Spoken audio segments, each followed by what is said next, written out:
शिवसेना पक्ष आणि चिन्हाबाबत आज सर्वोच्च न्यायालयामध्ये सुनावणी 2 वर्षांनंतर होणाऱ्या सुनावणीकडे राज्याचं लक्ष।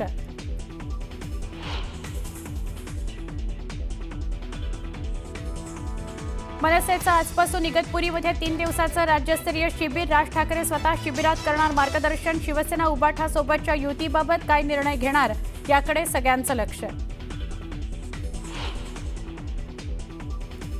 बच्चू कडूंच्या पदयात्रेचा आजचा शेवटचा दिवस। यवतमाळच्या आंबोडामध्ये दुपारी होणार सांगता सभा। सातबारा कोरा करण्याच्या मागणीकरता कडू आक्रमक।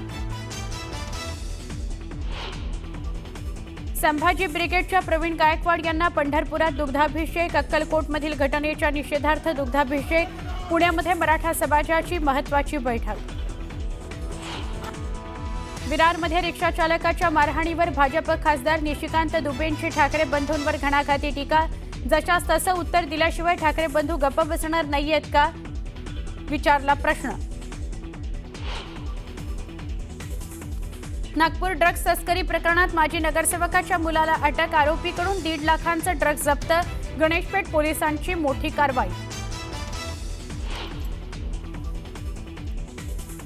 भारतीय हॉटेल आणि रेस्टॉरंट असोसिएशनकडून राज्य सरकारच्या कर धोरणाविरोधात 1 दिवसाचा बंद। राज्यातील सगळ्या परमिट रूम आणि बार बंद राहणार।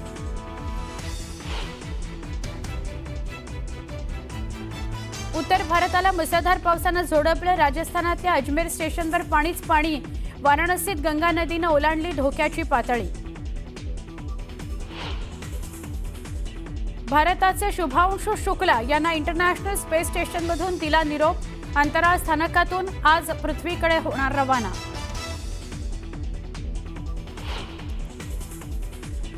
आणि लॉर्ड्स कसोटी रंगतदार स्थितीत भारताला विजयाकरता 135 धावांची गरज। चौथ्या दिवशी भारतानं गमावल्या 4 विकेट।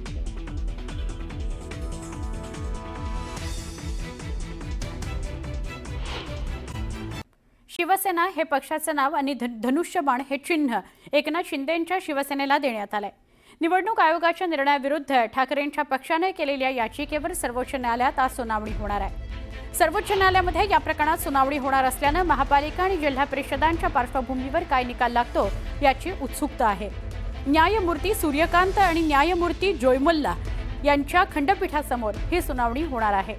या प्रकरणात राष्ट्रवादी काँग्रेस पक्षाच्या प्रकरणात ज्याप्रमाणे निर्देश दिले होते त्याच प्रकारचे निर्देश आपल्या प्रकरणात द्यावेत अशी मागणी उबाठा गटानं केली आहे। त्यामुळे 2 वर्षांनंतर होणाऱ्या सुनावणीत न्यायालय काय निर्णय देतो हे बघणं महत्त्वाचं ठरणार आहे।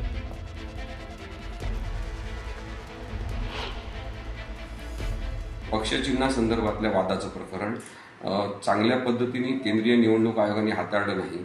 घटनाबाह्य पद्धतीने त्यांनी निर्णय दिला।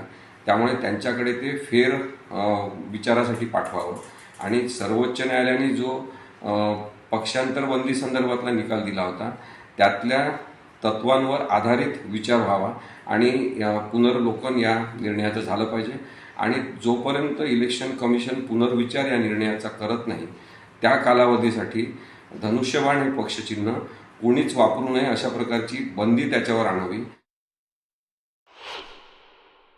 एका ध्येयाने आणि एका विचाराने आम्ही सर्व एकत्रित आलो आणि आज आपण पाहता की पुऱ्या महाराष्ट्रामध्ये मोठ्या प्रमाणामध्ये इन्कमिंग सुरू आहे। लोकांचं खूप आकर्षण आहे आणि म्हणून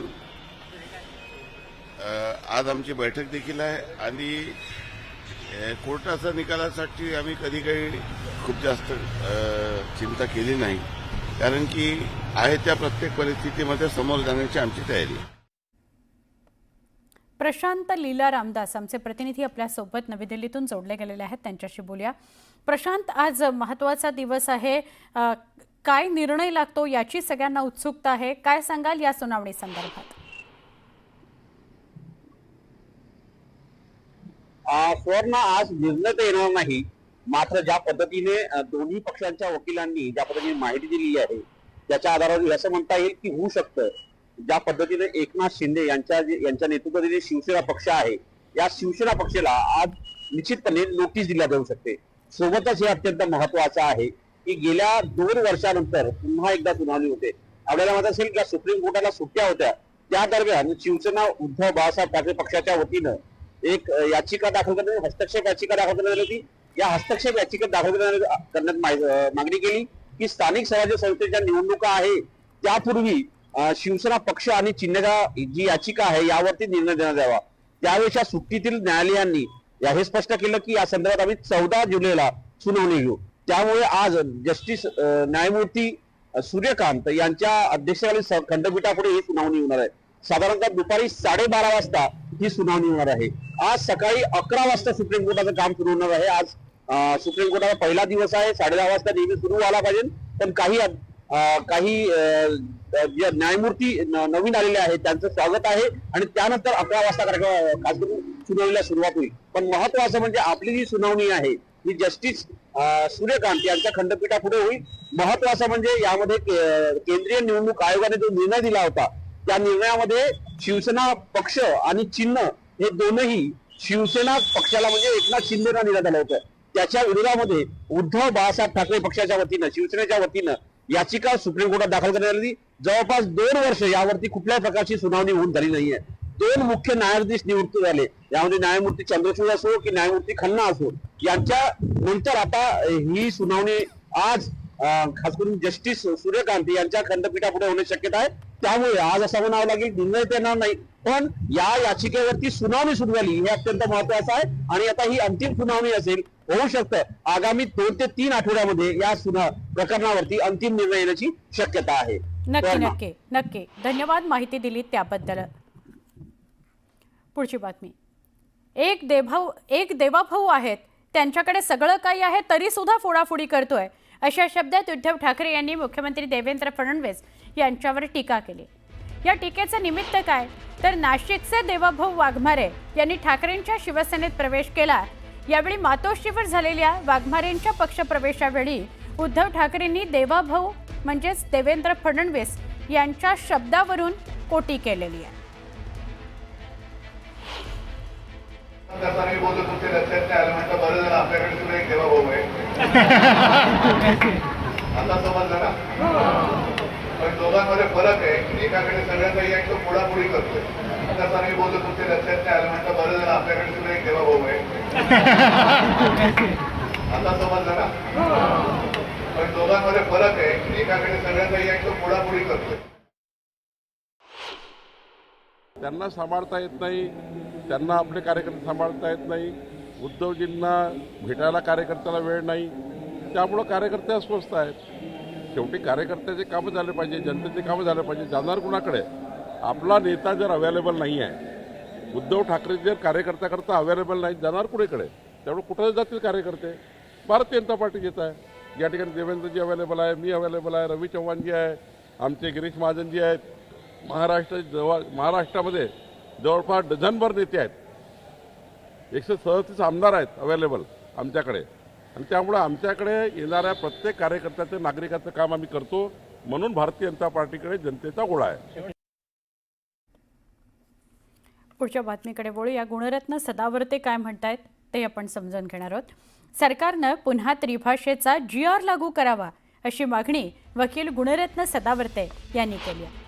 तर उद्धव ठाकरे राज ठाकरेंविरोधात कोर्टात जाणार आहे असंही सदावर्ते म्हणतात. विरारमध्ये रिक्षा चालकाला मारहाण करण्यात आली. यावरूनही सदावर्तेंनी ठाकरे बंधूंवर टीका केली. रिक्षा चालकांवर हात उचलता ठाकरे माफी मागणार आहेत का? जनसुरक्षा कायद्याअंतर्गत ठाकरे बंधूंवर कारवाई केली पाहिजे अशी मागणी सदावर्तेंनी केली आहे. म्हणजे आमचा कष्टकरी भाऊ विरार मधला हिंदू आहे, त्याला मारलं. कायदा हातात घेण्याची मुभा आहे का? उद्धव माफी मागणार आहेत का? तुमच्या माणसांनी आमच्या एका रिक्षावाल्यावर हात उचललाय, माफी मागणार आहेत का? न्यायदान करण्याची परवानगी आहे का उद्धवला? उद्धवच्या पिल्लावळाला परवानगी आहे का ती? राज ठाकरेच्या कोणाला परवानगी आहे का ती? तुम्ही मारणार याचा अर्थ नक्षली काय करतात? स्वतः न्यायदान करत बसतात. म्हणजे अर्बन नक्षल्यांनी एवढंच जर हे हिंसक झाले असतील तर माझं तर म्हणणं आहे महाराष्ट्र शासनाने यांच्या संघटना बंद कराव्यात. जनसुरक्षा कायद्याखाली यांच्यावर सगळ्यात पहिले जर कोणावर कारवाई करावं लागेल तर ह्यांच्यावर करावं.